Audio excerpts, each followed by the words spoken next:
மூலமாகத்தான் நான் உங்களுடைய ஆலயத்துக்குள் முதல் முறை நுழைந்தேன். ஏன்னா அவருடைய செய்தியை வாட்ஸ்அப்ல பார்த்து அது என்னுடைய கருத்துக்கு ஒத்து போனபடினால் நான் அப்படி நல்ல செய்தியை கேட்டா அவங்கள ஒரு உற்சாகப்படுத்த வேண்டும் என்று அவரோடு தொடர்பு கொள்வது வழக்கம். அப்படி தொடர்பு கொண்ட போது நான் திங்கட்கிழமை உங்களுடைய திருநெல்வேலிக்கு வருகிறேன், நீங்க வாருங்கன்னு சொன்னாங்க. அப்படி வந்துதான் அந்த முதல் மீட்டிங்களை சந்தித்தோம். அதிலே அறிமுகமானதுதான் நம்முடைய பாஸ்டர் ஐயா ராஜரத்ன அவர்கள் என்னோடு தொலைபேசியிலே பேசி அவர்கள் சொன்னது போல என்னுடைய ஆரோக்கியமன்னா சேனல் அந்த யூடியூப்ல உள்ள செய்திகளை பார்த்துதான் என்னை அழைத்தார்கள். என்னன்னு தெரியல, அவங்க முதல் தடவையில சொல்லும் போது நவம்பர் தான் உங்களுக்கு மீட்டிங் சொன்னாங்க. நானும் போனேன். கடந்த மாசமும் உங்களோடு வர வேண்டியது இருந்தது. திடீரென்று இந்த மாசமும் அழைத்தார்கள். அது கர்த்தருடைய நடத்துதல். இன்னைக்கு கூட நான் கேட்டேன், ஐயா பாஸ்டர் ஐயா பேசுறதுனால நான் வேணா இன்னொரு தடவை வரட்டுமா, மாத்திக்கிடுவோமான்னு. ஐயா சொன்னாங்க, கூப்பிட்டதுதான், நீங்க வாங்கன்னு சொல்லி. ஆகவே இன்றைக்கு கொஞ்சம் நேரம் உங்களுக்கு சிரமமா இருந்தாலும் நீங்கள் பொறுத்துக் கொள்ளும்படி அன்போடு கேட்டுக்கொள்கிறேன். இது என்னுடைய சேனலுக்காக தான் நாங்கள் இதை ரெக்கார்ட் பண்றோம்.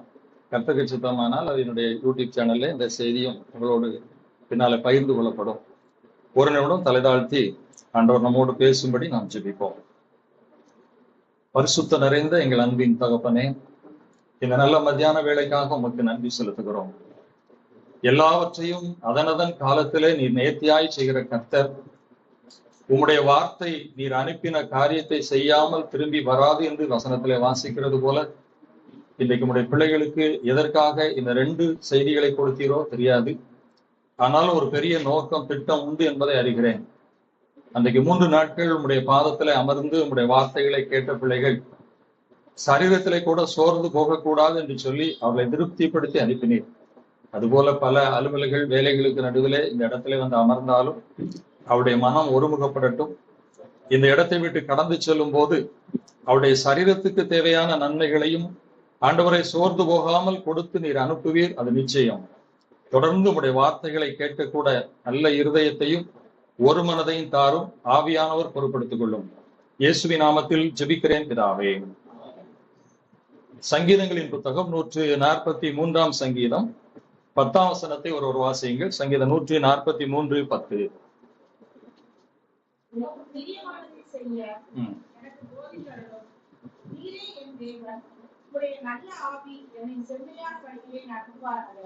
இது ஒரு அருமையான பக்தனுடைய ஜெபம். உமக்கு பிரியமானதை செய்ய எனக்கு போதித்தருளும். நீரே என்னுடைய தேவன். உம்முடைய நல்ல ஆவி என்னை செம்மையான வழியில் நடத்துவாராக. இந்த ஜெபத்தை குறித்து சொல்ல வேண்டுமானால் இது ஒரு உன்னதமான ஜெபம், ஒரு உயர்வான ஜெபம், ஒரு மேன்மையான ஜெபம் என்று கூட சொல்ல முடியும். இன்றைக்கு ஏராளமான ஜெபங்களை பார்க்கிறோம். ஐயா சொன்னது போல ஜெபத்துக்கு இன்னைக்கு பஞ்சமே இல்லை, போதனைக்கும் பஞ்சம் இல்லை.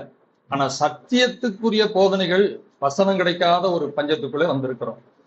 ஏராளமான ஜெபங்கள் இருந்தாலும் இப்படிப்பட்ட ஒரு ஜெபத்தை செய்கிறவர்கள் எவ்வளவு பேர் அப்படின்னு கவனிச்சீங்கன்னா ரொம்ப சிலராகத்தான் இருக்கும். ஏனென்றால் இன்றைக்கு பண்ணப்படுகிற ஜெபங்களினுடைய மைய கருத்தை நீங்கள் பார்க்கும்போது, ஆண்டவரே எனக்கு இது தேவை, இது எனக்கு பிரியமானது, இது எனக்கு அவசியமானது, இதை தாரும், இதை செய்யும் என்றுதான் அந்த ஜெபத்தின் மைய கருத்து இருக்கும். ஆனா இந்த பக்தன் என்ன சொல்லுகிறான்? ஆண்டவரே நீர் எனக்கு விருப்பமானதை, எனக்கு பிரியமானதை தாரும், செய்யும் என்று சொல்லாமல், உமக்கு பிரியமானதை நான் செய்வதற்கு எனக்கு போதியும் ஐயா. அப்படின்னா என்ன அர்த்தம்? உமக்கு பிரியமானதெல்லாம் எனக்கு சொல்லித்தார ஆண்டவரே, அதை நான் செய்கிறேன். இதுதான் ஒரு உண்மையான ஜெபம். 1982 வருடத்திலே என்னுடைய 20வது வயதிலே நான் ஆண்டவரை ஏற்றுக்கொண்டேன். ஏற்றுக்கொண்டேன்னா ரொம்ப துன்மார்க்கமா அலைஞ்சேன், வேற மதத்துல இருந்தெல்லாம் அப்படிலாம் கிடையாது. நான் கிறிஸ்துவ குடும்பத்திலே பிறந்து நல்லா பக்தியா வளர்க்கப்பட்டவன் தான். ஆனாலும் முழுமையாக ஆண்டவருக்கு ஒப்பு கொடுக்கவில்லை. 1982 ஆண்டவருக்கு முழுமையா ஒப்பு கொடுத்தேன். அந்த நாளிலே எனக்கு ரொம்ப தீவிரம் உண்டு, வசனத்தை நல்லா கேட்கணும், வசனத்தை அறியணும்னு. அப்போ இப்படிப்பட்ட ஏதுக்கள் எதுவுமே கிடையாது, டிவி கிடையாது, செல்போன் ஒண்ணுமே கிடையாது. அந்த சர்ச்சில் தான் போய் வசனம் கேட்க முடியும், அல்லது எங்கேயாவது பக்கத்துல கன்வென்ஷன் கூட்டம் நடந்தா அங்க போய் கேட்க முடியும். அதையும் விட்டா வானொலியில ஃபீபா ரேடியோன்னு ஒண்ணு உண்டு. அப்போ ஒரு 3/4 மணி நேரம் காலையில போடுவாங்க. எழும்பி கரெக்டா அதை கேட்டுருவேன். அதுக்கப்புறம் ஒரு சில பத்திரிகைகள் என் வீட்டுக்கு வரும், அதை வாசிப்பேன். இப்படிதான் இருந்த ஒரு நாட்கள். அந்த 1983 வருஷத்துல ஒரு நாள் நான் வேதத்தை வாசிக்கும் போது இந்த வசனத்தை வாசித்த உடனே என்னுடைய கண்கள் அங்கே நின்றது, என்னுடைய இருதயம் அதுல ஆள ஆரம்பித்தது. இது ஒரு அருமையான ஜெபமா இருக்கிறதே. ஆண்டவரை, எனக்காக உம்முடைய ஜீவனை கொடுத்து, என்னுடைய தகப்பனாருடைய குடும்பங்கள் எல்லாம் இந்துக்கள் தான். இந்த குடும்பத்தில் இருந்த என்னை நீர் அறிந்து உம்மை எனக்கு வெளிப்படுத்தி என்னை ரட்சித்தீரே. எனக்காக ஜீவனை கொடுத்த உமக்காக இனி ஒரே ஒரு வாழ்வுதான் இந்த பூமியிலே. இனிமேல் நான் எனக்கு பிரியமானதை நான் செய்ய விரும்பல. இந்த பக்தனுடைய ஜெபத்தை போல உமக்கு பிரியமானதை செய்ய வேண்டும் ஆண்டவரே. உமக்கு பிரியமானதை மட்டும்தான் நான் நிறைவேற்ற வேண்டும் என்று ஒப்பு கொடுத்து ஜெபிச்சேன். அப்ப இருந்த ஒரு வைராக்கியத்துல என்ன ஆசை வந்துச்சுன்னா, இது ஆண்டவருக்கும் எனக்கும் உள்ள ஒரு உடன்படிக்கையா இருக்கட்டும் அப்படின்னு சொல்லி என்ன செய்யலாம்னு நினைச்சேன். அன்னைக்கு இருந்த அறிவின்படி அந்த நாள்ல ஒரு லெந்து காலம் எங்க வீட்டுல ஒரு பத்திரிக்கை வந்துருந்துச்சு. அந்த பத்திரிகையின் முகப்புல நல்ல பாலிஷ் பேப்பர்ல இயேசு கிறிஸ்துவின் அந்த சிலுவை அந்த முட்கிரீடம் வச்சது மாதிரி ஒரு படம் இருந்துச்சு. அதை கிழிச்சு எடுத்தேன். அதுக்கு கீழே ஒரு வெள்ளை பேப்பரை ஒட்டி என்னுடைய பாஸ்போர்ட் சைஸ் போட்டோவை ஒட்டி அந்த வசனத்தை எழுதி, ஆண்டவரே, இது உமக்கும் எனக்கும் உள்ள உடன்படிக்கை. நான் மரிக்கும் வரைக்கும் உமக்கு பிரியமானதான் செய்யணும், மனுஷனுக்கோ மற்றவர்களையோ பிரியப்படுத்தும்படி நடக்கக்கூடாது அப்படின்னு சொல்லி. அப்ப என்கிட்ட காசு கிடையாது. அப்ப 5 பைசா 10 பைசாலாம் உண்டு. அதுக்கு முந்தி 2 பைசா 1 பைசாலாம் உண்டு. ஐயாவுக்கெல்லாம் தெரிஞ்சிருக்கும். அப்படி உண்டியல்ல சேர்த்து வச்சதை எடுத்து பார்த்தா 7 ரூபா இருந்தது. அதை எடுத்து கொண்டு போய் ஒரு ஃப்ரேம் பண்ற கடையில கொடுத்து ஃப்ரேம் பண்ணி வீட்டுல போட்டு தொங்க போட்டேன். ஒவ்வொரு நாளும் காலையில் எழும்போது இந்த ஜெபத்தை சொல்லி ஜெபிப்பது உண்டு. வருடங்கள் போச்சு. ஒரு 4-5 வருடம் கழித்து திருமணம் நடந்தது. என் மனைவி வந்தா. அவகிட்டையும் சொல்றேன், இதான் என் உடன்படிக்கைமா. அதனால சில நேரங்கள்ல கர்த்தருக்கு பிரியமில்லாத நம்ம விரும்பினா செய்ய முடியாது, அதை புரிஞ்சுக்க அப்படின்னு சொன்னேன். அதுக்கு பிறகு என்னுடைய பிள்ளைகள் பிறந்தார்கள். என்னுடைய பிள்ளைகள் பெரியவளானார்கள். நம்ம கூட என்னுடைய மகள் இங்கே இருக்கிற மருமகன் இருக்கிறார்கள். அவங்ககிட்டையும் இதை சொன்னேன், இது என்னுடைய உடன்படிக்கை. அப்புறம் ஒரு 5-6 ஊர் டிரான்ஸ்ஃபர் போனோம்.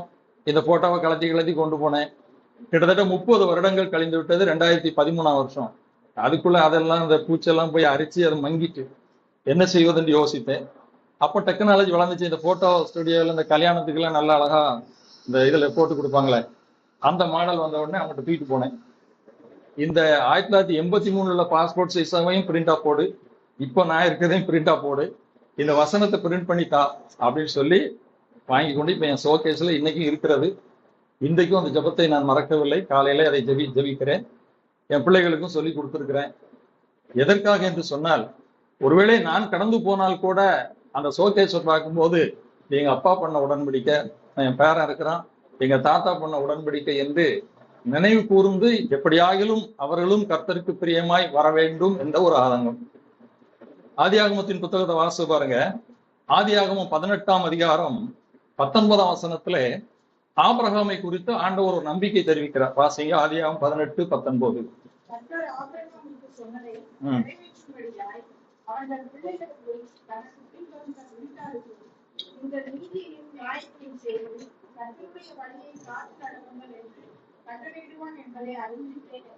ஆபிரகாமை குறித்து தேவனுக்கு ஒரு நம்பிக்கை இருந்தது. என் கட்டளைகளையும் நியாயங்களையும் தன் பிள்ளைகளுக்கும் பின்வரும் சந்ததிக்கும் சொல்லுவான். அன்பானவர்களே, நீங்களும் அதை செய்யுங்க. நான் தாவீதை குறித்து ஒரு அருமையான வசனம் எனக்கு மறக்க முடியாது. 1 நாளாகமும் 28ஆம் அதிகாரம் 9ஆம் வசனத்துல சாலமோனுக்கு அவன் கடைசியாய் சொல்லுகிற ஒரு வார்த்தையை பாருங்கள். என்ன சொல்றான்? 1 நாளாகமும் 28:9.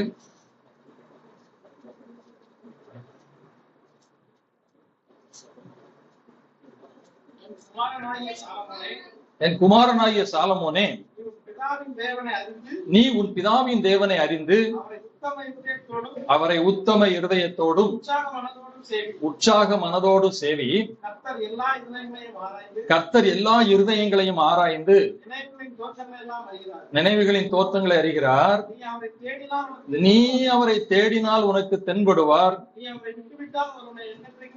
நீர் அவரை விட்டு விட்டால் எந்தெந்தைக்கு கைவிடுவார். ஒரு ராஜா தன் பிள்ளையை கூப்பிட்டு கடையை சொல்லலாம், எப்பா இவ்வளவு பெரிய அரண்மனை வச்சிருக்கிறேன், இவ்வளவு சொத்து சேர்த்து வச்சிருக்கிறேன், இவ்வளவு ராஜ்யபாரம் இருக்குது, செய் அப்படி சொல்லல. நீ கர்த்தரை தேடுவதிலே கவனமாயிரு, அவரை விட்டு விடாதே. நம்முடைய பிள்ளைகளுக்கு கடைசியிலே நாம் சேர்த்து வைக்கிற சொத்து கொடுப்பதுல தப்பு இல்லை. ஆனா பிரதானமாய் கொடுக்கிறது கர்த்தரை, அவரை பிடித்து கொள்ளும்படி, அவருடைய வழியிலே நடக்கும்படி கொடுக்க வேண்டும். இதை நாம் புரிந்து கொள்ள வேண்டும். சரி, உமக்கு பிரியமானதை செய்ய எனக்கு போதித்தரலாம். இயேசு கிறிஸ்துவினுடைய வாழ்க்கையை நீங்கள் வாசித்து பார்த்தால், இயேசு இந்த பூமிக்கு எதற்காக வந்தார் அப்படின்னு சொன்னா பாவிகளை ரட்சிக்க வந்தார் அப்படின்னு ஒரு வரியில சொல்லிடுவோம். ஆனா அதை விட ஒரு டாபிக் லெவல் என்னன்னா, இயேசு கிறிஸ்து எதற்காக இந்த பூமிக்கு வந்தார் என்பதை குறித்து தீர்க்க தரிசனமாகவே சொல்லப்பட்டிருக்கிறது.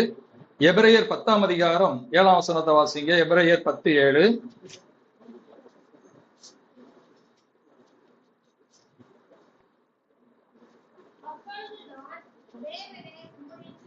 உம்முடைய சித்தத்தின்படி இதோ வருகிறேன். இயேசுவை குறித்து பிதாவினுடைய சித்தத்தை பிரியத்தை செய்வதற்காகத்தான் வருகிறார். அதுல ஒன்றுதான் பாவிகளுக்காக மரிப்பது. என்னை குறித்து புஸ்தக சுருளிலே எழுதியிருக்கிறேன்னு சொல்றார். இந்த தீர்க்கதரிசனம் எங்க இருக்கு தெரியுமா? சங்கீதங்களின் புத்தகம் 40ஆம் சங்கீதம் 7ஆம் வசனத்திலே இந்த வசனம் இந்த தீர்க்க தரிசனமா இருக்கிறது. சங்கீதம் 40:7 வாசித்துக் கொள்ளுங்கள்.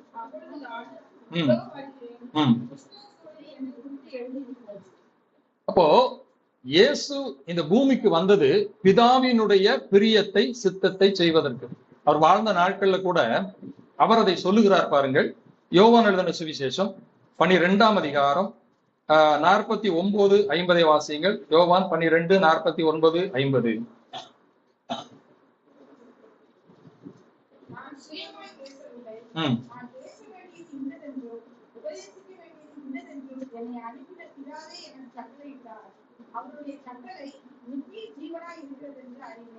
நான் என்ன பேசணும் என்ன செய்யணுங்கிறத பிதா கட்டளையிட்டார். நீ அதை இன்னும் தெளிவா வாசிக்கணும்னா யோவான் எழுதின சுவிசேஷம் 5ஆம் அதிகாரம் 19ஆம் வசனத்துல அவர் தெளிவாக சொல்கிறார். யோவான் 5:19.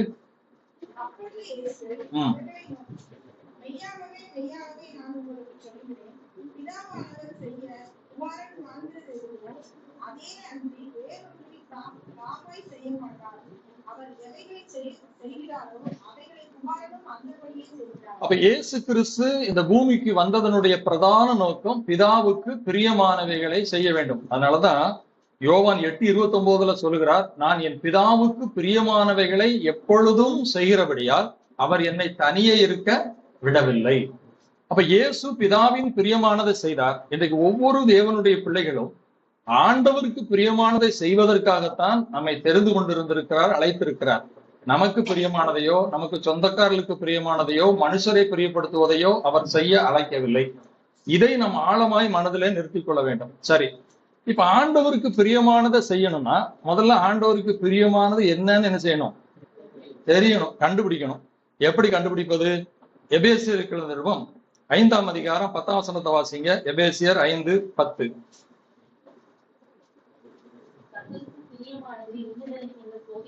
கர்த்தருக்கு பிரியமானது என்னதென்று சோதித்து பாரு. நாமவே இது ஆண்டவருக்கு பிரியம் அப்படின்னு நிர்ணயிச்சிட முடியாது. ஆண்டவருக்கு 100% பிரியமானது அறியணும்னா சோதித்து தான் பார்க்க வேண்டும். இப்போ இந்த இடத்துல ஒரு 3 கண்ணாடி டம்ளர்ல தண்ணீர் வச்சிருக்கு. ஒரு டம்ளர் தூரத்துல இருந்து நீங்க பார்க்கும் போதே சகதியெல்லாம் கலந்து தூசியெல்லாம் மிதக்குது. அப்ப இருந்து சொல்லிருவீங்க இந்த தண்ணி என்ன செய்யல, அசுத்தமான தண்ணி. மற்ற 2 டம்ளரும் நல்லா சுத்தமா இருக்குது. கிட்ட வந்து ஒரு டம்ளர் எடுத்து வாயில அப்படி ஊத்துறீங்க, உடனே அது கசக்குது அல்லது உப்பு கரிக்கிறது. உடனே என்ன பண்ணுவீங்க? கொப்பளிச்சுட்டு இது நல்ல தண்ணி இல்லை. 3வது தண்ணியை குடிக்கிறீங்க, அழகா தேங்காய் தண்ணி மாதிரி இருக்கு, குடிச்சிருவீங்க. இப்ப என்ன சொல்லுவீங்க? முதல் தண்ணி பார்த்ததுலயே கண்டுபிடிச்சாச்சு, 2வது தண்ணி சுவைத்து பார்க்கும் போது கண்டுபிடிச்சோம், 3வது தண்ணி ரைட் அப்படிம்போம். ஆனா ஒரு தண்ணீரை ஆராய்ச்சி பண்ணுகிற நிபுணர் அங்க இருந்தா இந்த தண்ணி நல்ல தண்ணீர் என்பதை அவர் என்ன செய்ய மாட்டாரு, ஒத்துக்கிட மாட்டார். ஏனென்றால் நான் லேப்ல கொண்டு போய் பரிசோதிக்க வேண்டும். இந்த தண்ணீர்ல நம்ம உடம்புக்கு தேவையான மினரல் சத்து இருக்குதா அல்லது கெமிக்கல் இருக்குதா அல்லது வேற நுண்கிருமிகள் இருக்கிறான்னு நான் சோதிச்சு பார்த்தா தான் என்ன செய்ய முடியும், கண்டுபிடிக்க முடியும். ஆகவே சோதித்து தான் இது ஒரிஜினல் தண்ணீரான்னு சொல்ல முடியும்னு சொல்லுவார். அதே போல ஆண்டவருடைய காரியங்கள் சில விஷயங்கள் மேலோட்டமாகவே இது தவறுன்னு தெரியும் அல்லது இது ஆண்டவருக்கு பெரியன்னு தெரியும். சில விஷயங்களை நெருங்கி பார்த்தா தெரியும். சில விஷயங்களை சோதிக்காம இது கர்த்தருக்கு பிரியமானது என்ன செய்ய முடியாது, கண்டுபிடிக்க முடியாது. அப்ப எப்படி சோதிக்கிறது? கர்த்தருக்கு பிரியங்கிறத எப்படி சோதிக்கிறது? இன்னைக்கு ஒவ்வொரு பொருளையும் சோதிப்பதற்கு ஒரு முறை வச்சிருக்காங்க. இப்ப பால்ல தண்ணி இருக்குது, அப்படின்னு சொன்னா நமக்கு கண்டுபிடிக்க முடியாது. சிலதை கண்டுபிடிக்கலாம், ஆனா அதுக்குன்னு ஒரு கருவியை வச்சு சோதிச்சா அக்யூரேட்டா கண்டுபிடிச்சிடலாம். தேன் சுத்தமானதா, அதுக்கு ஒரு சோதனை. தங்கம் இருக்குது, தங்கம் சுத்தமானதா நமக்கு ரொம்ப இதா இருந்தா தான் கண்டுபிடிக்க முடியும், கண்டுபிடிக்க முடியாது. ஆனா அதை கொண்டு உரசி ஒரு ஆசிட்டை ஊத்தி பார்த்தா இது எவ்வளவு கேரட் சுத்தமான தங்கம்னு சொல்லிடுவாங்க. ஒவ்வொன்றுக்கும் ஒரு சோதனை இருக்கிறது. சில வருடங்களுக்கு முன்பதாக நான் ஒரு செய்தியை படித்தேன். பத்திரிகையில ஒரே மருத்துவமனையில ஒரே நேரத்துல 2 பெண்களுக்கு பிரசவம் ஆயிட்டு.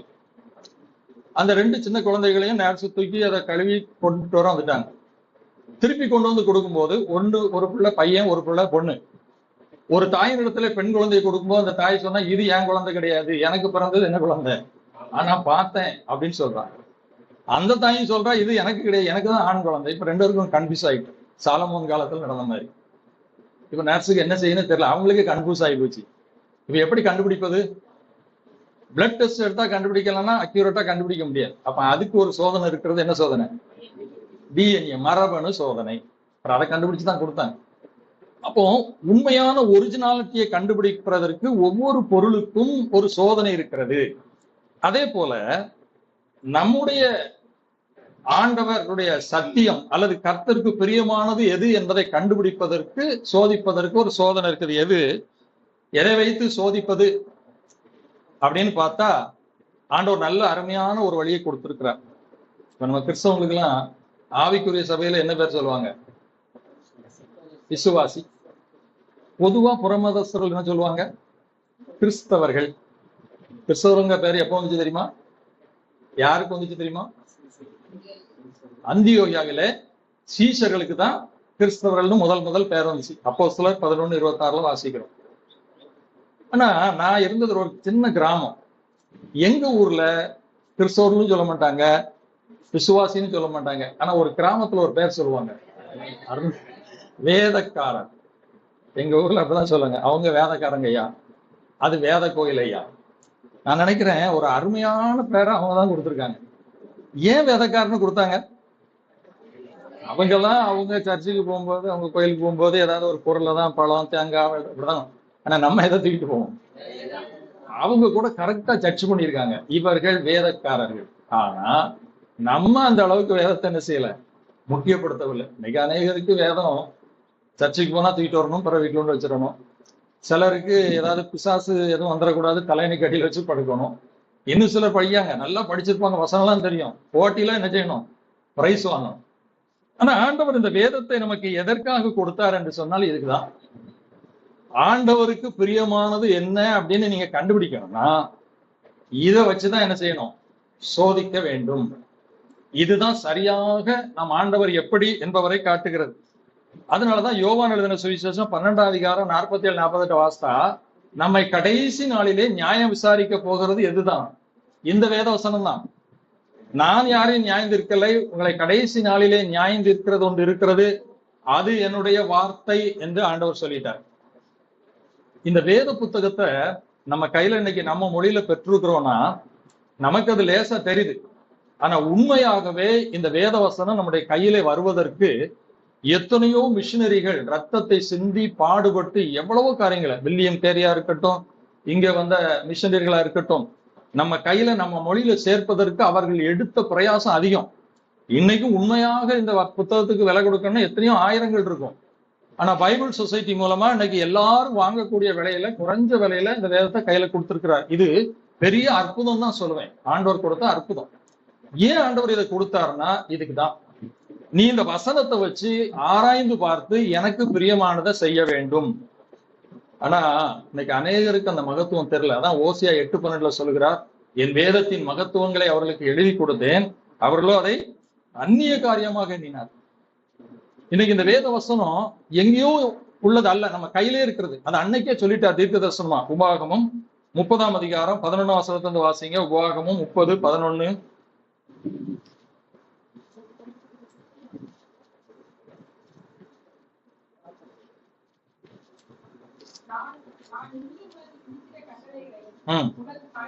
உனக்கு மறைபொருளும் அல்ல, அது உனக்கு தூரமானதும் அல்ல.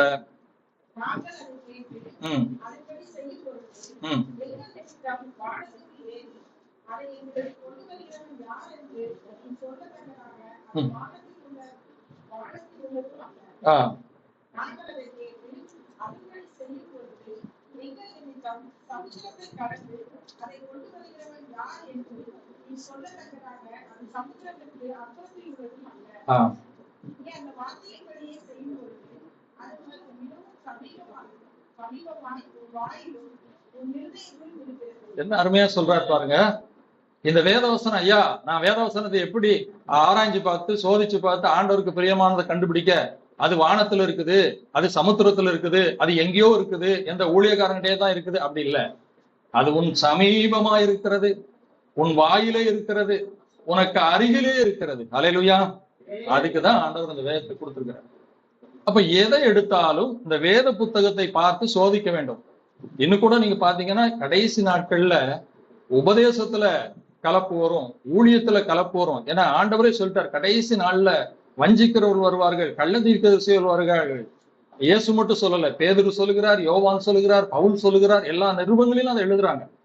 அப்ப இந்த காரியத்திலிருந்து நீங்க தப்பிச்சு எது சரியானது, எது ஆண்டவருக்கு பிரியமானது அப்படின்னு நம்ம கண்டுபிடிக்கணும்னா வேத வசனத்தை நீங்கள் கருத்தாய் வாசித்து தியானிக்க வேண்டும்.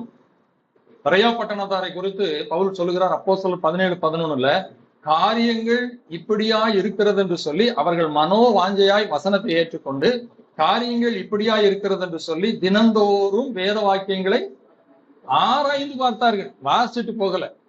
வாசிக்கிறது வேறு, தியானிக்கிறது வேறு, ஆராய்கிறது வேறு. இந்த மூன்றாவது நிலைக்குள்ளே போகும்போதுதான் இப்படிப்பட்ட தவறானவைகளை கண்டுபிடிக்க முடியும். இன்னைக்கு பாருங்க, ஆண்டவருக்கு பிரியமான செயல்கள் நிறைய இருக்குது. அந்த பிரியமான செயல்களையும் ஆண்டவருடைய பிரியத்தின்படிதான் செய்யணும். இப்ப ஆண்டவருக்கு ஆராதனை பிரியமானது, ஜெபம் பிரியமானது, ஊழியம் பிரியமானது, காணிக்கை பிரியமானது, இதெல்லாம் ஆண்டவருக்குரிய காரியம் தான். இன்னைக்கு இதெல்லாம் ஏராளமாய் நடக்கிறது. ஜெபத்துக்கு பஞ்சம் இல்லை, ஊழியத்துக்கு பஞ்சம் இல்லை, துதிக்கு பஞ்சம் இல்லை, ஆராதனைக்கு பஞ்சம் இல்லை, தீர்க்க தரிசனத்துக்கு பஞ்சம் இல்லை, அற்புதத்துக்கு பஞ்சம் இல்லை, எல்லாம் நிறைந்து இருக்கிறது. ஆனால் எல்லாமே ஆண்டவருக்கு பிரியமா இருந்தாலும் ஆண்டவருக்கு பிரியமான விதத்தில் செய்யப்படுகிறதா என்று பார்த்தால் எல்லாமே ஊழியக்காரனுக்கு பிரியமாகவும் மக்களுக்கு பிரியமாகவும் தான் செய்யப்படுகிறது. இதை நீங்க எப்படி கண்டுபிடிக்க முடியும்னா அந்த வசனத்துலதான். வேதத்திலே ஒரு ஆராதனை என்றால் என்ன, அது எப்படி இருக்க வேண்டும், எப்படி ஆராதிக்க வேண்டும், ஜெபம் என்றால் என்ன, ஜெபம் எப்படி இருக்க வேண்டும், ஜெபிக்கிறவர்கள் எப்படி இருக்க வேண்டும், காணிக்கை என்றால் என்ன, யாருக்கு கொடுக்க வேண்டும், எப்படி கொடுக்க வேண்டும், யார் கொடுக்க வேண்டும், எல்லா விவரங்களும் இந்த வேதத்துல இருக்கிறது. இந்த வேத வசனத்தை வச்சு நீங்க ஆராய்ஞ்சு பார்த்துட்டீங்கன்னா ஐயா இவ்வளவும் போலி என்பதை எளிதாய் கண்டுபிடிக்க முடியும். ஆனா இன்னைக்கு அந்த நிலை இல்லை. இப்ப இந்த ஒண்ணையும் குறித்து இன்னைக்கு நடக்கிற ஊழியங்கள் அல்லது இன்னைக்கு கொடுக்கிற காணிக்கை, தீர்க்க தரிசனம், அற்புதம், வேதம் சொல்லுகிறது என்ன அப்படின்னு நான் உங்களுக்கு விளக்கி காட்டினேன்னா விளங்கும். நான் இந்த செய்தியை இப்ப எடுக்கல, இதை எடுத்தனா அந்த செய்தியை முடிக்க முடியாது. அழகா இன்னொரு நாள் அதை பார்ப்போம். அப்ப இன்னைக்கு நான் என்ன சொல்ல போகிறேன்னா, கர்த்தருக்கு பிரியமானதை சோதித்து கண்டுபிடித்து நடக்க வேண்டுமானால் யார் நடக்க முடியாமல் போகிறது? யாரால் கர்த்தருக்கு பிரியமானதை செய்ய முடியாது? கர்த்தருக்கு பிரியமானதை எப்போது செய்ய முடியும்? யார் செய்தார்கள்? அப்படி கர்த்தருக்கு பிரியமானதை செய்கிறதினால் நமக்கு என்ன நன்மை? இந்த மூன்றையும் தான் நேரம் கடந்தனால அதையும் ரொம்ப ஒரு ஹெட்லைன் மாதிரி நான் உங்களுக்கு கொடுக்குறேன். நீங்க குறிச்சு வச்சுக்காங்க. எப்பவுமே உங்களுக்கு சொல்லுகிறேன், ஐயா நல்ல ஒரு தேவபக்தியை பத்தி கொடுத்தாங்க, நிறைய வசனங்கள், அருமையான வாழ்க்கை நடைமுறை செய்தி, இதெல்லாம் கிடைக்காது. அதை நீங்க அப்படியே நோட் பண்ணி வச்சுக்கிட்டு வீட்டுல சும்மா இருக்கும்போது திரும்ப என்ன செய்யணும், ஒரு தடவை பார்க்கணும். இந்த மாடை பார்த்திருக்கீங்களா? நமக்கு இல்லாத ஒரு குணம் மாட்டுக்குண்டேன்னு இருக்கு, அசை போடுது. அது மனுஷனுக்கு கிடையாது. ஏன் அது அசை போடுது? அது புல்லு மேயும் போது பறந்து அவசரமா எங்க ஆறானும் மேய்ஞ்சி வச்சிரும். அதுக்கு கூட ஒரு இறப்பை இருக்குது, அங்க வச்சிரும். அப்புறம் வீட்டுல வந்து யாருமே எந்த தொந்தரவும் இல்லை, நல்லா படுத்துட்டோம் ஃப்ரீ அப்படின்ன உடனே அந்த இறப்பையில இருந்து திரும்ப வாய்க்கு கொண்டு வந்து திரும்ப அரைச்சி திரும்ப தான் அது குடலுக்குள்ள அனுப்பும். அந்த அனுபவம் நமக்கு இருக்கணும். செய்தியை கேட்குறீங்களா? என் செய்தியோ எந்த செய்தியும் நீங்க வீட்டுல போய் உட்கார்ந்து குடும்பமா அல்லது மற்றவர்களோடு உட்கார்ந்து அந்த செய்தியை குறித்து வேதத்தை எடுத்து இது சரிதானா, அந்த பெரையா பட்டணத்தார் செஞ்சாங்க இல்லையா, அப்படி செஞ்சு பார்க்கும்போது ஆவிக்குரிய வாழ்க்கையில இன்னும் என்ன செய்ய முடியும், வளர முடியும். அதை ஷேர் பண்ணணும், ஒருத்தரோடு ஒருத்தர் பகிர்ந்து கொள்ளணும். இதுதான் நம்முடைய வாழ்க்கையை கர்த்தருக்கு பிரியமான வாழ்க்கைக்கு நேராய் நடத்தும். சரி, இன்னைக்கு கர்த்தருக்கு பிரியம் இல்லாமல் போவதற்கு ஒரு காரணம் என்ன அப்படின்னு ஒரு 4 வசனத்தை உங்களுக்கு கொடுக்குறேன். 2 தீமோத்தேயு 3ஆம் அதிகாரம் 4ஆம் வசனத்தை வாசிங்க. 2 தீமோத்தேயு 3ஆம் அதிகாரம் 4ஆம் வசனம்.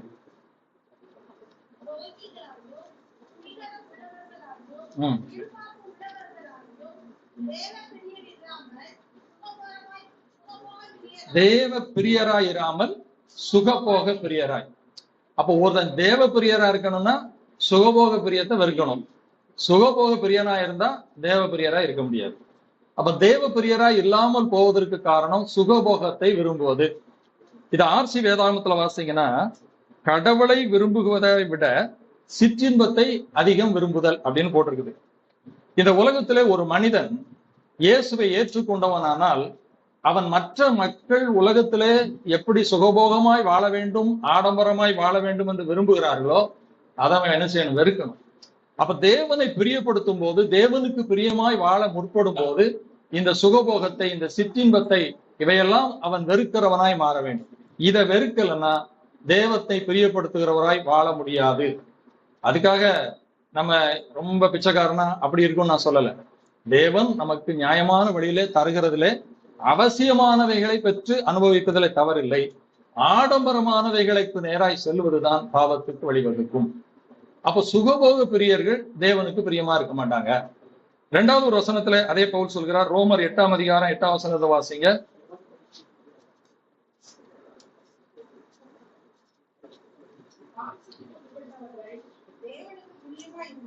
மாம்சத்துக்கு உட்பட்டவர்கள் தேவனுக்கு பிரியமா இருக்க மாட்டாங்க.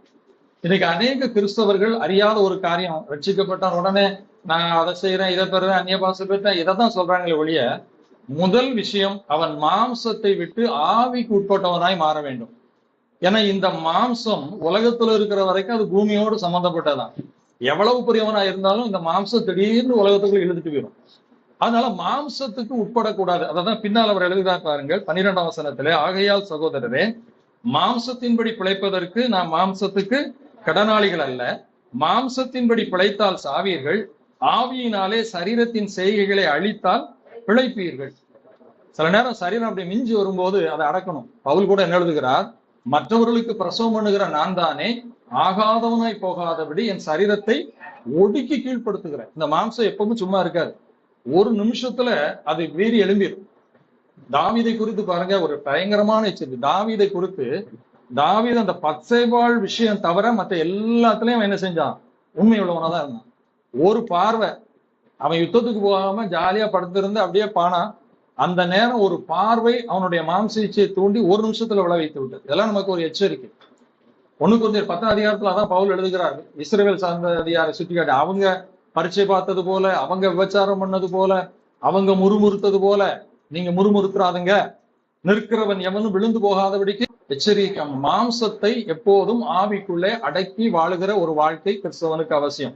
அதனாலதான் கலாத்தியர் 5:24 பவுல் எழுதுகிறார், கிறிஸ்துவினுடையவர்கள் தங்கள் மாம்சத்தையும் அதன் ஆசை இச்சைகளையும் சிலுவையிலே அறைந்திருக்கிறார்கள். இந்த வசனத்தையும் நான் எழுதி என்னுடைய ஷோகேஸ்ல வச்சிருக்கிறேன். ஏன்னா இந்த வசனம் எல்லாம் வசன போடல என்ன செய்யாது, கிடைக்குமா? வசன போட எங்க வாங்க போனாலும் நீங்க ஆசீர்வதிக்கப்பட்டிருப்பீர்கள், 2 மடங்கு ஆசை தான் இருக்கும். இந்த வசனங்கள் கிடைக்காது. இதெல்லாம் நான் தனியா போட்டு வச்சிருக்கிறேன். போதும், ஐயா சொன்ன போதும் என்கிற மனதுடனே கூடிய அந்த வசனமும் போட்டு வச்சிருக்கேன். அப்படி நல்ல வசனங்களா எடுத்து நீங்க போட்டு வீட்டுல வைங்க. சும்மா ஆசீர்வாத வசனம் இதை செஞ்சாலே ஆசீர்வாதம் வந்துடும். சரி, மாம்சத்துக்கு உட்பட்டவர்கள் தேவனுக்கு பிரியமா இருக்க முடியாது. 3வதாக எபிரேயர் 11:5 ஒரு காரியத்தை வாசிக்கிறோம். எபிரேயர் 11:5.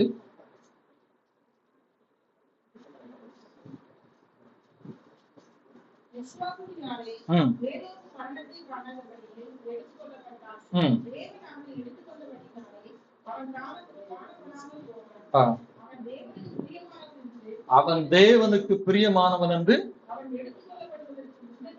அவன் எடுக்கிறதுக்கு முந்தைய அவனுக்கு பிரியமா இருந்ததுனால ஆண்டவர் எடுத்தான். ஏன் தேவனுக்கு இவன் பிரியமா இருந்தான்னா, அந்த ஆதியாகமத்துல போய் வாசித்து பாத்தீங்கன்னா 5ஆம் அதிகாரம் 22ஆம் வசனத்துல அவன் தேவனோடு என்ன செஞ்சுக்கிட்டு இருந்தான்? சஞ்சரித்து கொண்டிருந்தான். தேவனோடு ஐக்கியம் இல்லாதவர்களால் தேவனுக்கு பிரியமாய் வாழ முடியாது. முதல்ல என்ன சொன்னேன்? சுகபோக பிரியர்களால் தேவனுக்கு பிரியமா வாழ முடியாது. மாம்சத்துக்கு உட்பட்டு நடக்கிறவர்களால் தேவனுக்கு பிரியமாய் வாழ முடியாது. தேவ ஐக்கியம் இல்லாதவர்கள். தேவ ஐக்கியம் வேணும். இன்னைக்கு அநேகருக்கு ஊழியக்காரரோட எங்கேயோ போறாங்க, அதான் அவங்களுக்கு. தனிப்பட்ட விதத்திலே தினந்தோறும் தேவனுக்கும் நமக்கு என்ன செய்யணும்? ஐக்கியம் இருக்கணும். அவரோடு ஜெபிப்பது, வேதத்தை வாசிப்பது, எங்க போனாலும் அவரோடு பேசுவது. அந்த ஐக்கியங்கிறது ஏதோ குறிப்பிட்ட நேரத்துல ஜெபிப்பது அல்ல. அதுதான் சொல்கிற இடைவிடாமல் ஜெபம் பண்ணுங்க. எப்படி ஜெபம் பண்ண முடியும்? எல்லா நேரங்களிலேயும் நம்முடைய சிந்தனை யாரோடு இணைந்திருக்க வேண்டும்? இயேசுவோடு. அதைத்தான் யோவான் 15 சொல்லுகிறார், திராட்சை செடிய கொடி நிலைத்திருக்க வேண்டும். அந்த அனுபவம் தேவ ஐக்கியத்திலே இருக்கணும், தேவ உறவிலே இருக்கணும். அப்பதான் தேவன் எப்போதும் நம்மை பார்க்கிறார், தேவ உறவு என்னிலே இருக்கிறது என்று சொல்லும் போது அவருக்கு பிரியமானதெல்லாம் நமக்கு தெரியும். இப்ப நீங்க யாரோட ரொம்ப நெருங்கி பழகுறீங்களோ பாருங்க, உங்களை அறியாமலேயே அவங்களுடைய சுபாவம் நம்ம பிடிக்கும். அவங்க ஸ்டைல்லயே பேச என்ன செய்வோம்? இன்னைக்கு நிறைய ஊழியர்ல பாருங்க, யார் ஸ்லாங்ல பேசுவாங்க. காரணம் அதையே அதிகமா கேட்டு கேட்டு பிராக்டிஸ் பண்ணிருப்பாங்க. அப்ப தேவ ஐக்கியத்துல இருக்கும்போது தேவனுக்கு பிரியமானதை நாம் செய்ய முடியும். நான்காவதாக, மனித உறவுகளை பிரியப்படுத்த வேண்டும் என்று நினைத்தால் தேவனை பிரியப்படுத்த முடியாது. அதுக்காக நான் எல்லா நேரமும் சொல்லல. சில நேரங்களிலே தேவனுடைய பிரியத்துக்கு உட்பட்டு நம்முடைய உறவுகளை பிரியப்படுத்துவதிலே தவறில்லை. ஆனா சில நேரங்களிலே நம்முடைய உறவுகளின் எண்ணம், விருப்பம் தேவனுக்கு பிரியமில்லாமல் இருக்கும்போது நாம் மனித உறவையே பிரியப்படுத்தணுங்கிற கோணத்துல போயிட்டோம்னா தேவனை பிரியப்படுத்தாமல் போய்விடுவோம். அதனாலதான் இயேசு கிறிஸ்து ஒரு அருமையான வசனத்தை சொன்னார். மத்தேயு எழுதின சுவிசேஷம் 10ஆம் அதிகாரம் 37ஆம் வசனத்துல, என்னிலும் அதிகமாய் தகப்பனையாவது, தாயையாவது, மனைவியாவது, சகோதரனையாவது, சகோதரியாய் நேசிக்கிறவன் எனக்கு. இதை நீங்க ரொம்ப கவனமா கையாளணும். அதுக்காக சுத்தமா வெறுத்துறணும் அப்படி சொல்லல. என்னிலும் அதிகமாய், முதலிடம் யார் வரணும்? ஆண்டவர். ஆண்டவரை தான் நேசிப்பேன். இப்படி பண்ணும்போது நிறைய பிரிவுகள் வரும். எனக்கே வந்திருக்குது. நல்லா இந்த உடன்படிக்கை பண்ணோன்னு ரொம்ப சந்தோஷப்பட்டேன். என்ன சந்தோஷப்பட்டேன்? எப்பா, நம்ம ஆண்டவருக்கு பிரியமா செய்ய போறோம், எல்லாரும் நம்மளை என்ன செய்வாங்க? பாராட்டுவாங்க, எல்லாரும் நம்மளை விரும்புவாங்கன்னு நினைச்சேன். ஆனா அதுக்கப்புறம் தான் பிரச்சனையே ஆரம்பிச்சுது. ஏன்னா ஆண்டவருக்கு பிரியம் நம்ம தெரிஞ்சு நமக்கு உறவுகளுக்கு போய் இது தப்புப்பா, இதை செய்யக்கூடாதுன்னு சொன்னா அவங்க என்ன செஞ்சிருவாங்க? நம்மள. இயேசுக்கே அது நடந்தது. அவருடைய சொந்த சகோதரர்கள் கூட அவர் என்ன செய்யல? விசுவாசிக்கல. ஏன்னா யோவான் 6ஆம் அதிகாரம் நினைக்கிறேன் ஒரு இடத்துல சொல்கிறார், பண்டிகைக்கு போறோம், பிரபலமா இருக்கிறவன் அங்க போய் என்ன செய்யணும்? அற்புதத்தை செய்யணும் அப்படிங்கிறாங்க. ஏன்னா அவங்களுக்கு அற்புதத்தை செஞ்சு அந்த பிரபலத்துல நான் இயேசுக்கு தம்பி, அண்ணன் சொல்லி வாழ்ந்தா நல்லா இருக்கும்னு நினைச்சாங்க. ஆனா இயேசு கிறிஸ்து அதற்கு செய்யவில்லை. அவர் போகல அந்த. எனவே அவருடைய சகோதரர்கள் கூட அவளை விரும்பல. அதனாலதான் ஒரு கட்டத்துல இயேசு சொல்லுகிறார், என் சகோதரர் யார்? என் தாயார் யார்? என் பிதாவின் சித்தப்படி செய்கிறவர்களே எனக்கு சகோதரனும் சகோதரியுமாய் தாயுமாய் இருக்கிறான். ஆகவே மனித உறவுகளை எப்பவும் நம்ம பிரியப்படுத்த முடியாது. தேவனை பிரியப்படுத்தும் போது கலாத்தியர் 1:10 ஊழியத்தை கூட பவுல் சொல்கிறார், நான் மனுஷனையா, யாரை நாடி பிரயாசப்படுகிறேன், ஊழியம் செய்கிறேன், நான் இன்னும் மனுஷனை பிரியப்படுத்துகிறவனானால் தேவனுடைய ஊழியக்காரன் அல்ல. முதல் பாவம் ஆதாம் மூலம் வந்துச்சு இல்லையா? அப்ப ஆதாம் பழத்தை சாப்பிட்ட உடனே ஆண்டவர் கேட்கும்போது அவன் சொன்னா, நீர் தந்த மனைவிதான் என்ன செஞ்சா எனக்கு தந்தானு. ஆனா ஆண்டவர் என்ன சொல்றாரு தெரியுமா? ஆதியாகமம் 3ஆம் அதிகாரம் 17ஆம் வசனத்தை வாசிங்க.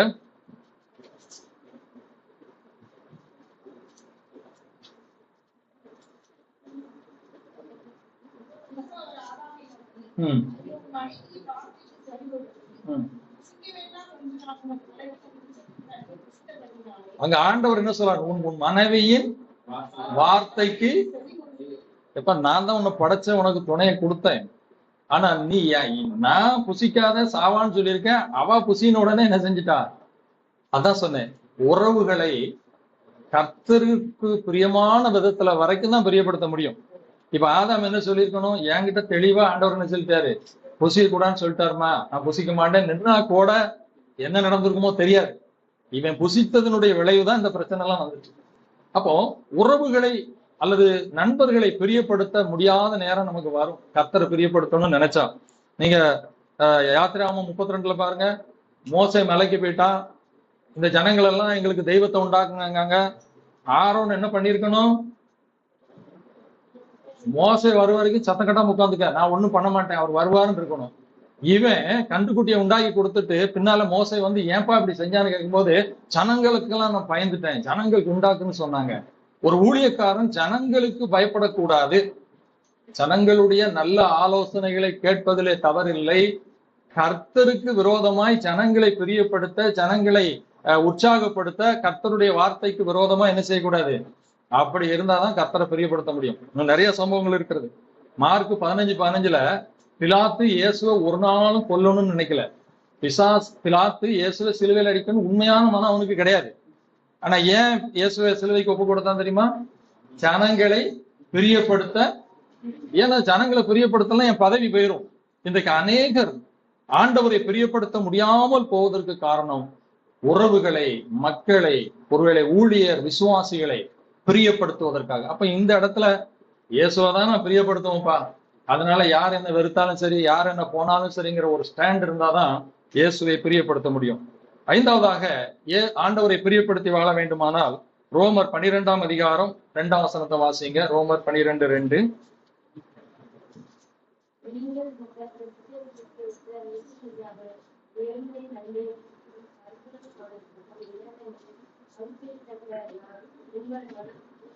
தேவனுடைய பிரியத்தை அறியணும்னா நம்முடைய மனம் என்ன செய்யணும்?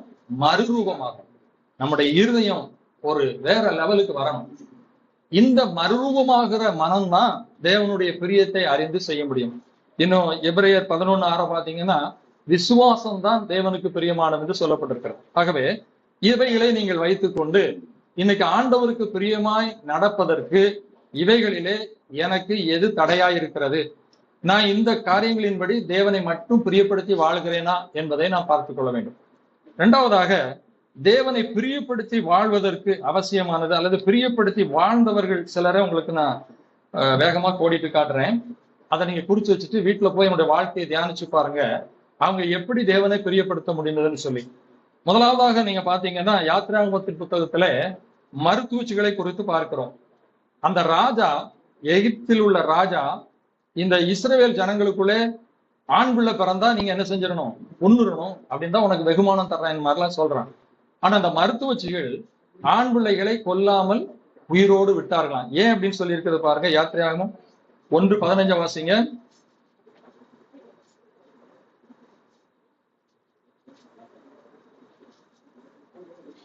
1:15.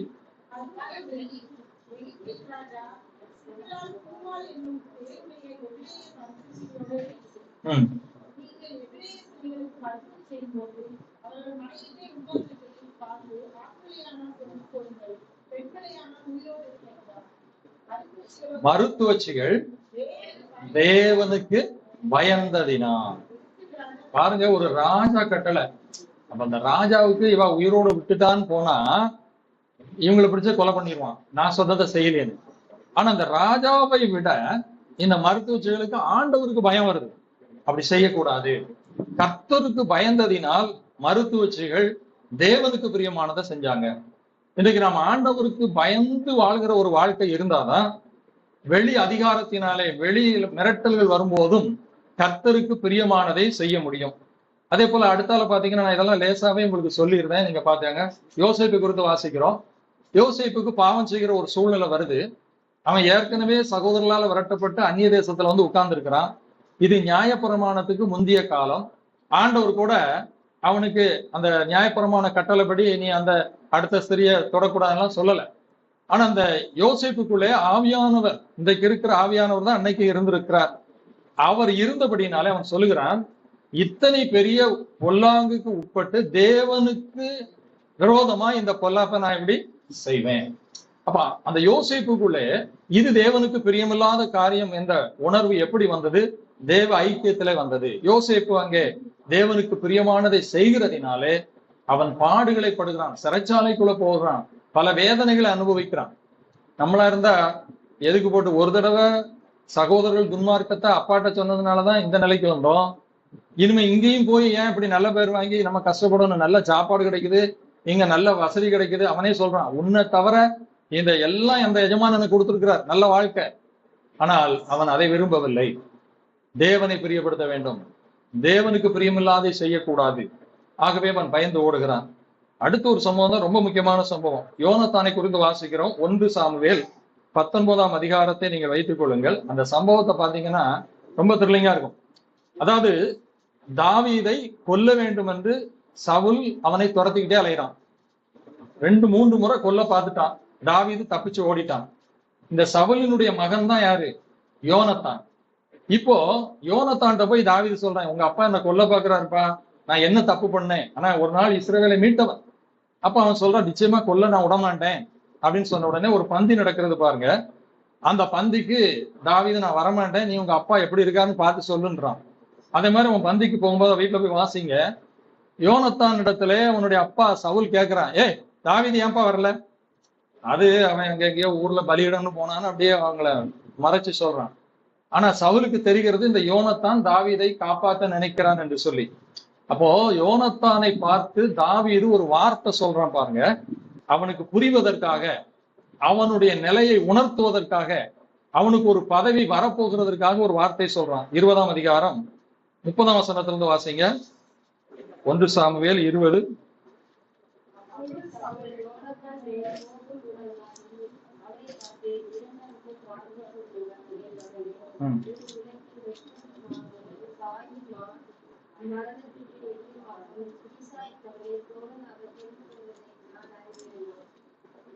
அடுத்த வசனம்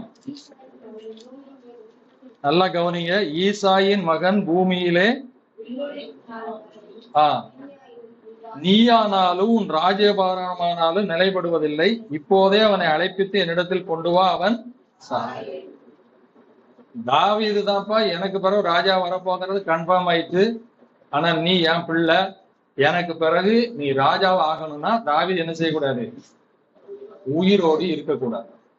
ஒரு ராஜ பதவி யாருக்கு கிடைக்க போகுது? இன்னைக்கு பாருங்க, ஒரு சின்ன பதவிக்கு எவனையாவது கொலை பண்றான், என்னென்னலாமும் பண்றான். எங்களுடைய அந்த சிஎஸ்ஐ சபையில எங்க சபையை எடுத்துக்கிட்டீங்கன்னா ஒரு அட்லீஸ்ட் மெம்பர் பதவி வர்றதுக்கு என்ன சண்டை போடுறாங்க தெரியுமா? ஆனா இந்த யோனத்தான், தாவீது தான் அடுத்த ராஜாவா வருவான், எங்க அப்பா என்ன ராஜாவாக்குறதுக்கு தான் அவனை கொல்லுகிறார் அப்படின்னு நினைச்சாங்க கூட அது யாருக்கு பிரியம் இல்ல? தேவனுக்கு பிரியம் இல்ல. தேவன் தாவீதை ராஜாவாக வேண்டும் என்று தெரிந்து கொண்டால் அவன் தான் வரணும். என் ராஜ்யபாரமே எனக்கு இல்லாம போனாலும் பரவாயில்ல, என் ஆண்டவருக்கு பிரியமானதை செய்வதிலே கவனமா இருப்பேன். எவ்வளவு ஒரு ஒரு வாஞ்சை பாருங்க. இந்த காலத்துல யாரும் ஒரு பெரிய சொத்து வருது, நமக்குரிய சொத்தை இன்னொருத்தன் அவன் உயிரோட இருந்தா எடுத்துருவான்னு தெரியுது, அதுக்குதான் நம்முடைய தகப்பனார் அவனை கொல்லணுங்கிறாரு. விடுவோமா? நமக்கு நன்மை தானே செய்யறான்னு நினைப்போம். ஆனா யோனத்தான் தேவனை பிரியப்படுத்துவதற்காக, தகப்பனான் பரவாயில்லையா வேண்டாம், நீங்க அதுக்கு அர்த்தம் பாருங்க, அவனையே ஈட்டிய கொண்டு எரிஞ்சிருவான், மகனையே நீ ஏன்டா இப்படி செய்யலன்னு. அந்த அளவுக்கு தேவனை பிரியப்படுத்துவதிலே யோனத்தான் இருந்தான். எலியாவை குறித்து வாசிக்கிறோம். அன்னைக்குள்ள ராஜாக்கள் தவறு செய்யும் போது ராஜாவோடு ஒத்து போயிட்டா அவங்களுக்கு நல்ல சாப்பாடு கிடைக்கும். ஆனா எலியா ஆகாப்பை எழுத்துக்கிட்டே அலைதான். அதனாலதான் ஒரு இடத்துல சொல்றேன், 21 சாமுவேல் 21:20 வாசி பாத்தீங்கன்னா, என் பகைஞனே என்னை நீ கண்டுபிடிச்சாயா அப்படின்னு சொல்றான். ஏன் பகைஞனான்னு சொல்றான்? இவனுடைய தப்ப சொல்றான். மிகாயா தீர்க்கதரிசி எடுத்துக்கொள்ளுங்கள். 400 தீர்க்கதரிசிகளை அழைத்து அந்த ஆகாப் கேட்கிறான், நான் யுத்தத்துக்கு போகலாமா? 400 பேர் என்ன சொல்றான்? ராஜாவுக்கு பிரியமாய் சொல்லுகிறான். இப்ப மிகாயா ஒருத்தனை அவன் கூப்பிடல. யோசபாத் அரசன், எப்ப இன்னொருத்தனை கூப்பிடு, அவன் எனக்கு பகைஞ்சப்பா, எப்பவும் எதிராக தான் சொல்றான், இருந்தாலும் கூப்பிடு. கூப்பிட போன ஆள் அவன்கிட்ட என்ன சொல்றான் பாருங்க. 1 ராஜாக்களின் புத்தகம், இல்ல 1 ராஜா 22:14 வாசிங்க.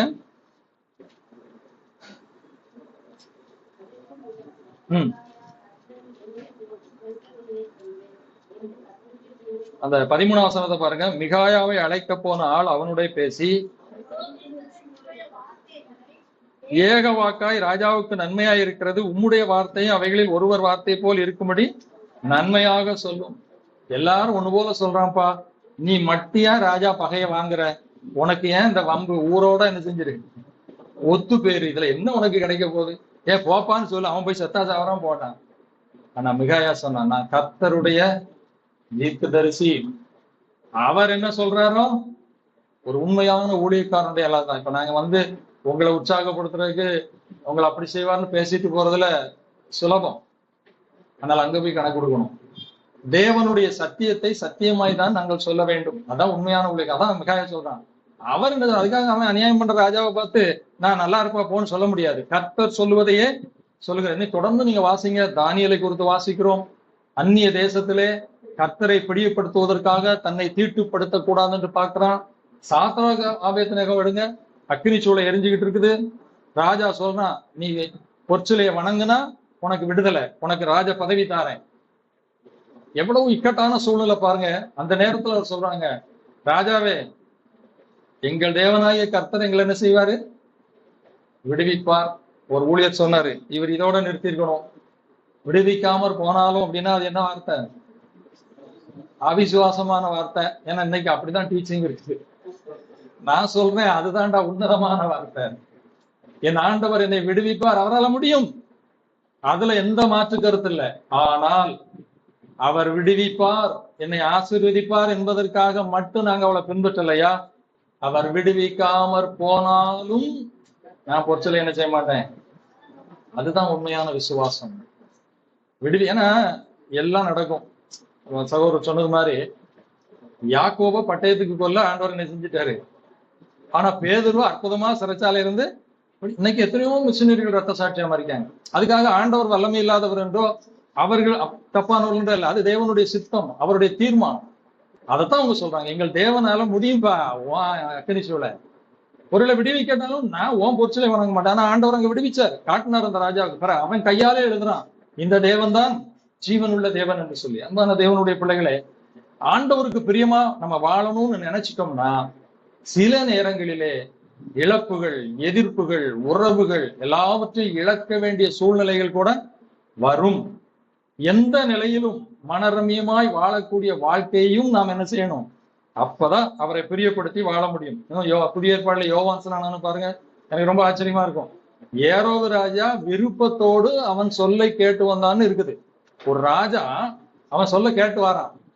அவன் ஒரு பெரிய இஸ்ரவேல் ராஜாவும் இல்ல, புரஜாதி ராஜா. அவன் சகோதரி மனைவி எடுத்துக்கிட்டா யோவான் தான் ஃப்ரீயா விட்டுருக்கலாம். சரி பரவாயில்ல, இவன் அடுத்த ராட்டு ராஜா, இதெல்லாம் சகஜ ராஜாக்களுக்கு அப்படின்னு. ஆனா அவன் நீர் வைத்துக் கொள்வது நியாயம் இல்லைன்னு எச்சரிக்கிறான். ஏன் சொல்ல விருப்பத்தோடு கேட்கிறான், இவனை போய் ஏன் எச்சரிக்கணும்னு நினைக்கல. ஏனென்றால் அவர்களுக்குள்ளே தேவ ஆவியானவர் தேவனுக்கு பிரியமானதை செய்வதற்காகவே ஏவி கொண்டிருக்கிறார்.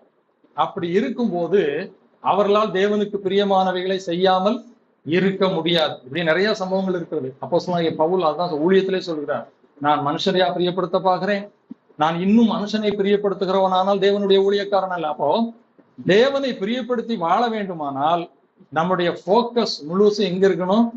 ஆண்டவர்கிட்ட இருக்கணும். அதுக்குதான் இந்த வசனத்தை சொல்றேன்.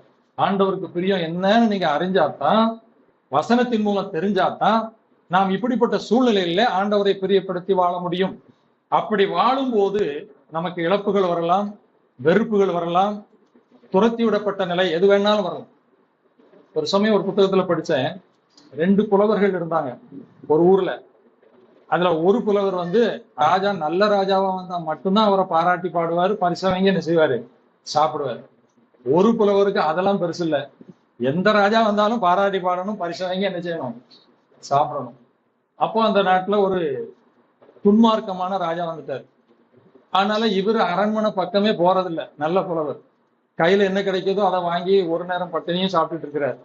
ஆனா அந்த புலவர் டெய்லி போய் அவரை பாராட்டி பார்த்து நல்லா சாப்பிட்டு பிரியாணி சாப்பிடுறாரு. ஒரு நாள் 2 பேரும் சந்திக்காங்க. அப்ப இந்த வசதியா இருக்கிற புலவர் அவரை பார்த்து சொல்லாரு, இது எதுக்குப்பா இந்த பிழப்பு? ஒரு ராஜாவை பாராட்டி புகழ்ந்து பாட்டை படிச்சுட்டேன்னா என்ன மாதிரி நல்ல லக்ஸுரியா சாப்பிடலாம் அப்படிங்க.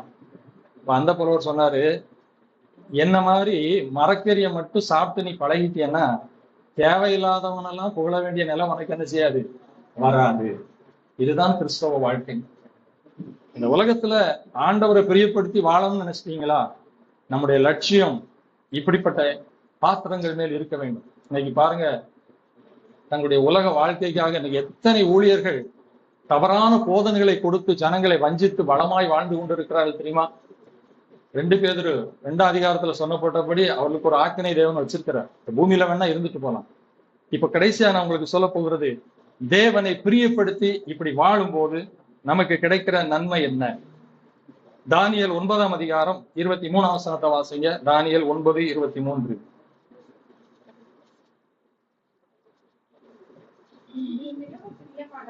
நீ மிகவும் பிரியமானவன், ஆதலால் நீ வேண்டிக் கொள்ள தொடங்கின போதே நீங்க ஆண்டவருக்கு பிரியமா வாழ்ந்தீங்கன்னா தேவன் உங்கள் ஜெபத்தை கேட்பார்.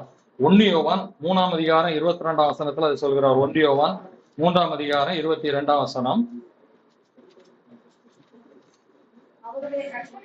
அவருடைய கற்பனைகளை நாம் கைக்கொண்டு அவருக்கு முன்பாக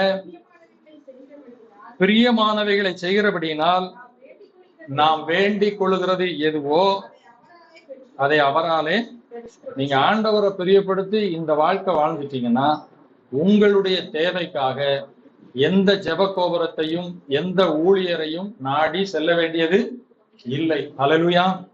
ஏன்னா நாம் ஆண்டவருக்கு பிரியமாய் வாழ்ந்தால் நம்முடைய ஜெபத்தை ஆண்டவர் என்ன செய்வார்? இன்னைக்கு இதை அறியாததுனாலதான் இன்னைக்கு இப்படி ஜெப கூடாரங்கள், எங்களுக்கு போன் பண்ணுங்க, நாங்க உங்களுக்கு ஜெபிப்போம், 24 மணி நேரம் இயங்குற தொலைபேசி இதெல்லாம் கொடுத்து வியாபாரம் பண்றாங்க. காரணம், ஜனங்களுக்கு சத்தியம் தெரியவில்லை. ஒருவன் தேவனை பிரியப்படுத்தி வாழ்ந்தால் அவன் தேவனோட ஐக்கியமா இருப்பான். அப்படி ஐக்கியமா இருக்கும் போது அவன் ஜெபிக்கும் போது அந்த ஜெபத்துக்கு தேவன் என்ன செய்வார்? பதில் கொடுப்பார். இரண்டாவதாக சங்கீதம் 41:11 சங்கீதக்காரனாகிய தாவீது தன்னுடைய அனுபவத்திலிருந்து சொல்லுகிறார், நீர் என்னில் பிரியமாய் இருந்தபடியால் என் சத்துரு என்னிலே என்ன செய்யவில்லை? ஜெயம் கொள்ளவில்லை. என் சத்துரு வாசிக்கல, சங்கீதம் 41:11.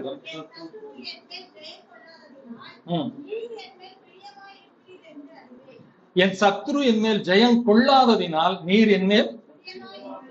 நீங்க ஆண்டவருக்கு பிரியமானதை செஞ்சா சத்துருக்கள் சில தீமைகளை செய்யலாம், சில தடைகளை உண்டாக்கலாம், அதெல்லாம் நடக்கலாம். ஆனா ஒரு நாளும் அவர்கள் நம்மை ஜெயிக்க முடியாது. அல்லேலூயா. ஏனென்றால் நாம் தேவனுக்கு பிரியமானவர்கள். தாவீது அது அனுபவத்துலதான் எழுதுறான். எத்தனை முறை சவுல அவனை கொல்ல பார்த்தான் தெரியுமா? ஆனா ஆண்டவர் அவன் கையில் என்ன செய்யல? ஒப்பு கொடுக்கவில்லை. ஆகவே நீங்கள் ஆண்டவருக்கு பிரியமானதை செய்து கொண்டே வாழுங்க. எத்தனை போராட்டங்கள், எத்தனை பகைகள், எத்தனை வெறுப்புகள் வந்தாலும் ஒரு நாளும் சத்ரு நம்மை ஜெயங்கொள்ள தேவன் விடமாட்டார். மூன்றாவதாக ஏசாயா 62:4 வாசியுங்கள். ஏசாயா 62:4.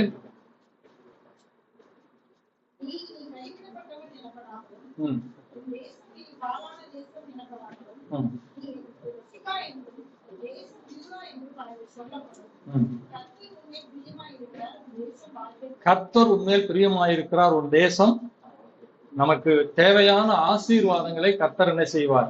தருவார். நம்மேல் தேவன் பிரியமாய் இருந்தால் சத்துரு ஜெயங்கொள்ள விட மாட்டார்.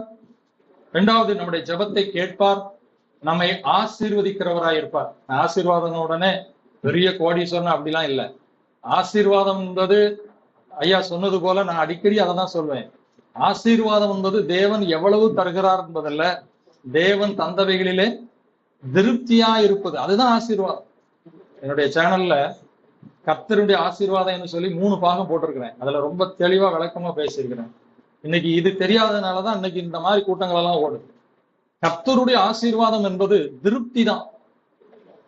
திருப்தி இல்லைன்னா எவ்வளவு பெற்றாலும் ஒரு பிரயோஜனமும் இல்லை. அப்ப ஆண்டவருடைய ஆசீர்வாதம் தேவன் தந்ததிலே உங்களை திருப்தியாய் வாழ வைப்பார். மகிழ்ச்சியா இருப்பீங்க, சந்தோஷமா இருப்பீங்க. அவன் கோடீஸ்வரனா இருப்பான், அவனுக்கு திருப்தி இருக்காது, சந்தோஷம் இருக்காது, உங்கள்கிட்ட ஒண்ணுமே இருக்காது. அதான் சங்கீதக்காரன் சொல்கிறான், அவர்களுக்கு திராட்சரசமும் தானியமும் பெருகி இருந்த காலத்தின் மகிழ்ச்சியை பார்க்கலாம் அதிகமான மகிழ்ச்சியை என் இருதயத்திலே தந்தீர். கடைசியாக நான் ரொம்ப விரும்புகிற ஒரு வசனம், யோவான் 8ஆம் அதிகாரம் 29ஆம் வசனத்துல இயேசு சொன்னது, என் பிதாவுக்கு பிரியமானவைகளை நான் செய்கிறபடியால் அவர் என்னை தனியே இருக்க. இதுதான் பெரிய ஆசீர்வாதம். நீங்க ஆண்டவருக்கு பிரியமானதை செஞ்சிட்டீங்கன்னா யார் உங்களை விட்டு போனாலும் தேவன் உங்களை தனியே இருக்க விடமாட்டார். நான் அடிக்கடி ஆண்டவர்கிட்ட ஜெபம் பண்ணேன், ஆண்டவரே எல்லாரையும் பிரியப்படுத்தி வாழ்ந்து எல்லாரும் எனக்கு உதவியா இருந்து நீர் மட்டும் என்னை விட்டு விலகி இருக்கிறத விட உமக்கு பிரியமானதை செஞ்சு எல்லாரும் என்னை விட்டு போனாலும் நீர் மட்டும் என்னோடு இருக்கிற ஒரு வாழ்க்கை தான் எனக்கு அடிக்கடி ஜெபம் பண்ணியிருக்காங்க. ஏனென்றால் இன்றைக்கு இருக்கிற உறவுகள் எல்லாமே நிலையானது அல்ல, நிரந்தரமானது அல்ல. உண்மையாகவே நம்மை நேசித்தால் கூட அவர்களால் எல்லா நேரங்களிலும் நம்மோடு இருந்து நமக்கு, இப்ப என்ன எங்க வீட்டுல எல்லாருமே நேசிப்பாங்க, நான் இங்க இருந்து பைக்ல போறேன், ஒரு ஆக்சிடென்டோ ஏதோ வந்துச்சுன்னா யார் காப்பாற்றணும்? அவங்க நல்ல அன்புள்ளவங்க தான், ஆனா அவங்களால செய்ய முடியுமா? முடியாது. அன்பு இருந்தாலும் அவர்களால் எல்லாவற்றையும் செய்ய முடியாது. சில நேரம் அன்பு இல்லாமல் போகலாம். ஆனால் எல்லா நேரத்திலும் நம்மோடு இருந்து நம்மை காப்பவர் யார் தான்? இயேசு. அப்போ இயேசு உங்களோடு எப்பவும் இருக்கணும்னா ஒரே வழிதான், அவருக்கு பிரியமானதை செய்யணும். இயேசு அதான் சொல்லிட்டார், உனக்கு பிரியமானது செய்கிறபடியினால் நீர் என்னை தனியே இருக்க. ஏன்னா எல்லா நேரத்திலையும் எல்லா மனுஷரையும் பிரியப்படுத்தி என்ன செய்ய முடியாது, வாழவே முடியாது. நீ ஒருத்தரை பிரியப்படுத்தா ஒருத்தர் காயப்படும். அப்ப ஆண்டவரை பிரியப்படுத்தி வாழ்ந்ததுன்னா பிரச்சனையே இல்லை. ஒரு நீதி போதனை கதை உண்டு. நான் ஏற்கனவே சில உதாரணங்களை சொல்வது உண்டு. ஏன்னா நான் பிரைமரி ஸ்கூல்ல டீச்சரா இருந்தேன். அப்ப அந்த சின்ன பிள்ளைகளுக்கு பாடத்தை புரிய வைக்கணும்னா இடையிடைய சில இல்லஸ்ட்ரேஷன் கதைகளை சொல்லி கொடுத்தாதான் அவங்களுக்கு என்ன செய்யும், புரியும். புரிஞ்ச பாடமும் கடைசியில மனசுல. அது போல சில பிரசங்கத்துல சொல்லுவேன். அதனால சில பையங்க கதையை மட்டும் பிடிச்சுக்கிடுவோம், அப்படி பிடிக்காதீங்க. அந்த கதை வரும்போது அதனுடைய சத்தியம் என்னன்னு பிடிச்சாங்க. அதை சொல்லி நான் முடிக்கிறேன். ஒரு புத்தகத்துல வாசிச்சேன், ஒரு தகப்பனும் மகனும் 2 கழுதைய சந்தையில கொண்டு வித்துட்டு காசு வாங்கிட்டு வரணும்னு போனாங்களாம். தகப்பனுக்கு ஒரு 50 வயசு இருக்கும், அந்த பையன் பிந்தி பிறந்ததுனால அவனுக்கு ஒரு 10 வயசு இருக்கும். இவங்க 2 பேரும் அந்த கழுதையை அப்படியே நடத்தி போகும்போது டீ கடையில கொஞ்சம் பேர் உட்காந்து டீ குடிச்சிருந்தோம். சொன்னா, அடா பாதிகளா, கழுதைய வச்சுக்கிட்டு இந்த 2 பேரும் இப்படி நடந்து போறானுல, அறிவில்லாத போயில்வ, அழகா கழுதையில ஏறி போகலாம்ல அப்படின்னு சொன்னான். உடனே இவன் யோசனை, அவங்க சொல்றது நியாயம் தானே. அப்போ தகப்பனார் என்ன செஞ்சாரு, நான் கழுதையில ஏறிக்கிறதா, நீ நடந்து வந்துட்டு போனேன். அங்க கொஞ்சம் தள்ளி வரும்போது இந்த பெண்கள் கொஞ்சம் தண்ணி எடுத்துட்டு வந்தாங்க. அவங்க வாயில வர வச்சுட்டு, அடா பாவி, இந்த கிழமை நல்ல வயசானவன் கழுதையில ஏறுவானா, பாவம் பச்சை பிள்ளை இந்த வெயில்ல நடக்குதுன்னா. உடனே தகப்பன் யோசிச்சாரு, அவங்க சொல்லும் சரிதான், நான் இறங்கிடுதேன்ப்பா, நீ கழுதையில ஏறிக்கேன்னாரு. இப்ப போறாங்க. அங்கிருந்து ஒரு முதியவர் வந்தாரு. அவரு பார்த்தாரு, காலம் கழிவுன்னு சொன்னது சரிதான்டா, இளவட்ட பையன் கழுதையில ஏறிட்டு பாவம் அவரை நடக்க விடலாம் பாரு அப்படின்னா. உடனே இறங்கிட்டாங்க. 2 பேரும் யோசிக்கான், கழுதையை கொண்டு போனாலும் தப்புங்கிறான், நீ ஏறி போனாலும் தப்புங்கிறான், நீ ஏறி போனாலும் தப்புங்கிறான். அப்ப என்ன செய்யலாம், 2 பேரும் ஏறிடுவோம் அப்படின்னு 2 பேரும் ஏறி போயிட்டே இருக்காங்க. கொஞ்சம் தூரம் போன உடனே அங்க இருந்து ஒரு மனுஷன் வந்தான். டேய், உங்களுக்கு அறிவு இருக்காடா, அது வாய் இல்லாத ஜீவன், 2 பேரும் முழு மாடு மாதிரி ஏறி இருக்கல, அதெல்லாம் நடக்க முடியுமா அப்படின்னு. உடனே இறங்கிட்டாங்க. என்னடா செய்யறது அப்படின்னு யோசிச்சு, அங்க ஒரு கட்டை கிடந்துச்சு, இந்த பந்தியை கட்டுற மாதிரி கெட்டி அதை ஓட்டி 2 பேரும் தூக்கிட்டாங்க. இந்த கழுதையை சுமக்கணும். அவங்க கடந்து போற பாதையில ஒரு சின்ன ஆறு, அதுக்கு கைப்பிடிச்சவர் இல்லாத சின்ன மரப்பாலம். இதுல அவங்க அப்படியே தூக்கிட்டு போகும்போது அங்க குளிச்சுக்கிட்டு இருந்தாங்க சின்ன பிள்ளைங்க எல்லாரும், ஏய் பந்தியதாண்டா இப்படி கட்டிட்டு தூக்கிட்டு போறத பார்த்திருக்கோம், இவன் கழுதையை கட்டி தூக்கிட்டு போறான், ஒவ்வொன்னு சத்தம் போட்டு விசிலடி சிரிச்சானோல, அந்த கழுதை அப்படியே அசைஞ்சிட்டு தொப்பு என்ன விழுந்துட்டு அடிச்சுட்டு போயிட்டு. இப்ப 2 பேரும் எப்படி வராங்க, வெறுங்கையா வராங்க. அப்பதான் சொன்னாங்க, டேய், இவங்க சொன்ன பேச்செல்லாம் கேட்டதுனால நம்ம என்னாச்சு, கழுதை போச்சு. ஒழுங்கா நம்ம ஒரு முடிவு எடுத்து போயிருப்போம்னா ஒழுங்கா வித்துட்டு வந்துருக்கலாம். எதுக்கு சொல்கிறேன்னா, யாரையும் எல்லா நேரங்களிலையும் என்ன செய்ய முடியாது, திருப்திப்படுத்த முடியாது. அதுக்காக யார் சொன்னாலும் கேட்க கூடாதுன்னு நினைக்காதீங்க. ஒரே வழி, வேதத்தின்படி ஆண்டவருக்கு இது பிரியமா, அப்படி பிரியமானதை நீங்க செய்ய ஆரம்பிச்சிட்டீங்கன்னா, அது நிமித்தம் யார் நம்மளை நேசித்தாலும் சரி வெறுத்தாலும் சரி பிரச்சனை இல்லை. நீதிமொழிகள் 29:25 சொல்கிறது, மனுஷனுக்கு பயப்படும் பயம் கண்ணியை வருவிக்கும், கர்த்தருக்கு வாசிங்க அந்த வசனத்தை மட்டும் முடிச்சிடும்.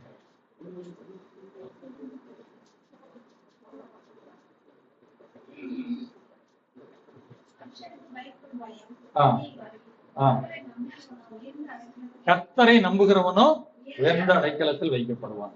ஆகவே ஆண்டவரை மட்டும் பிரியப்படுத்தி வாழ்வோம். ஆண்டவருக்கு பிரியம் என்ன என்பதை வேதத்தின் வழியாக சோதித்து அறிவோம். எந்த சூழ்நிலையிலும் கர்த்தரை பிரியப்படுத்தி நாம் வாழும்போது ஆசீர்வதிக்கப்பட்டவர்கள். நாம் எல்லாரும் எங்களை மூடி ஜெபிப்போம். ஆண்டவர் நல்லவர். ஒருவேளை நீங்க கூடுதல் நேரம் அன்றைக்கு காத்திருந்தாலும் 2 நல்ல வார்த்தைகளை உங்களுக்கு தந்திருக்கிறார். பேதுரு சொல்லுகிறான், அன்றைக்கு அநேகர் ஓடிட்டாங்க. ஆண்டவருடைய கடினமான உபதேசத்தை கேட்டு எல்லாரும் ஓடி போன போது இயேசு கேட்கிறார், நீங்களும் போய்விட மனதா இருக்கிறீர்களோ? பேதுரு சொன்னான், யாரிடத்திற்கு போவோம் ஆண்டவரே, யாரிடத்திற்கு நாங்கள் போவோம் ஆண்டவரே?